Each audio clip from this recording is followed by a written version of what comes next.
Aloha mai kako, Michael Kiolamal Tengan, the Urban Mage, and livening the magic within. Here we are, GL21, day 21, post 1. We are bringing everything to a close today. For the past 21 days, we've gone deep into the concepts of our inner genius, the area that is most fulfilling for ourselves and most in service to others.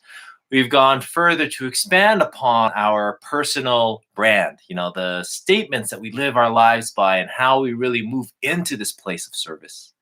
Finally, coming into week 3, we talk about our business plan and this concept of the business canvas. How do we tie all these pieces together so we have a clear idea of the true value that we offer, to whom it is we're tailoring our work towards, and as we bring in today, how do we best move forward, or as the title implies, imua, which implies moving forward, that forward movement, momentum, velocity, all of these things into that which really is our calling. Now, as we look at that then, calling into career into our calling, we want to really take that inner genius, which would generally speaking be our calling, looking at tying that into the second week and third week of how do we translate that into a viable business concept and opportunity.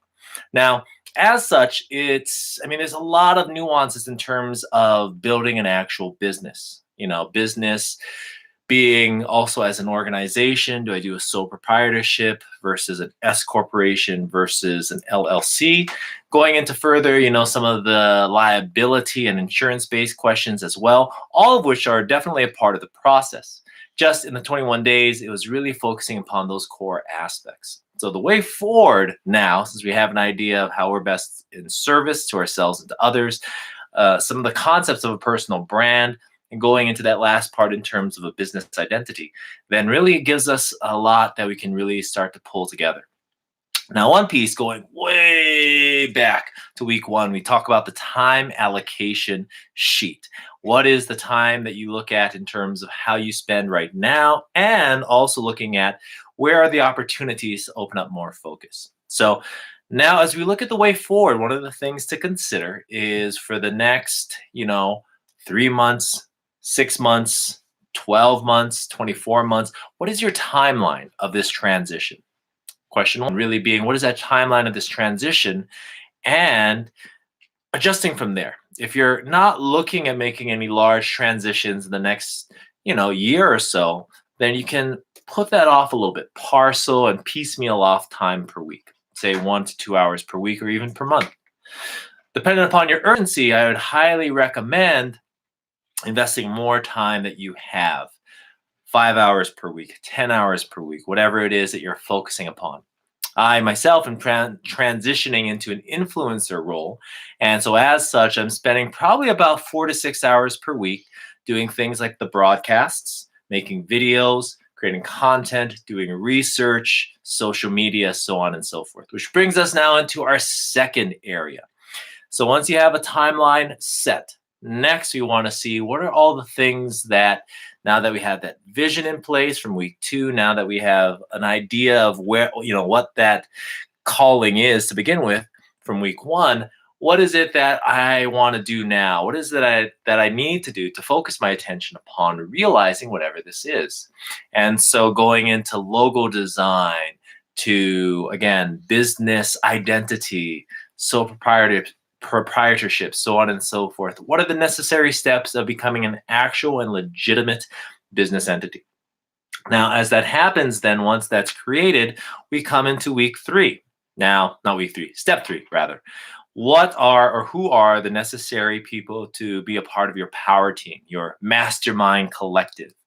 Now, this concept really looks at taking your own, your own inner genius first and foremost. You are the core of this group, and seeing what are the complementary areas that are most able to support you. For example, my social influencer role, spiritual influencer role that I'm moving into, the content part I am great at. In terms of being able, something that's easy and accessible to me, I'm really good at being able to create content. And part of that being the communication, part of that being just what I'm pulling from in terms of experience and information. And An area that I really could use support in is with the social media marketing, with the video editing pieces, so on and so forth. The financial part in terms of being able to have some sound, very specific numbers on some of the reports that I'm looking at creating. And doesn't have to be me that does it. That is one of the pitfalls of when we transition into actually having a go at a business, is that often, especially as a single person entity, a person who's basically managing everything, and I'll post a really great book that kind of covers all of this, we tend to take on everything, right? If I am an artisan and I just want to do my craft, then the worst thing that I can do is start a business to focus my craft. Now, reason being, because running a business, there's a lot more to it. Operations and organization, the day-to-day, big picture, long-term thinking. Now, as such, though, we can build teams around this, and that's one of the great things. So step 3 then is looking at who are the people that are necessary to really make a go and be successful in and all of this. Now, as we go into that, 4th then comes, well, how do I get into all of that? And that's where someone like me comes into play in terms of being able to support by coaching and guiding and consulting on that. Now, one of the things that I got in terms of feedback is, while having that information on the inner genius, archetypal patterns, so on and so forth, it was difficult to really pull those things together. And so one of the things that someone like me can offer is being able to have a more specific idea on how to consolidate this information, and then how to essentially tease some of the finer, more deeper points out of somebody. And so in doing so, we have a greater degree of clarity, easier way forward. Step 5, as we go into that, then one of the things that we want to definitely come into focus upon is, once we have the materials, a resource, and someone in terms of accountability and coaching, then also is what is the money that's required for this startup and this endeavor, right? Money costs in terms of like a logo design or going into a web page. What are the immediate startup costs? What are the continued costs of maintaining this? And what does it look like to grow? Now, one of the final pieces, at least of what we'll cover today, is an exit strategy. Now, that means that instead of focusing upon this transition, say, for example, myself as a social influencer, my exit strategy goes directly into another, essentially stage 2, which leads into a stage 3, which leads into a stage 4, which I got all 4 stages by really starting off first and foremost by that vision. Flashing forward years from now, what does my life look like? And using those B's, those do's, and those haves to be able to determine that and essentially work my way backwards. I'm one who often likes to think of beginning with the end in mind. And so that exit strategy is really helpful because it gives you something to look at to transition into as you transition out of whatever this is. Now, a lot more going to be happening. I'm also going to be working on, with what we started with GL21, an entire content piece that really continues on with this Genius Lab concept and how to continue to move forward. Now, there's going to be a paid subscription piece which go in further on some interviews with some specialists on branding, on marketing, so on and so forth. Additionally, some pieces that I'll be continuing to create as well in terms of being able to hold you capable and accountable of the work that you're undertaking.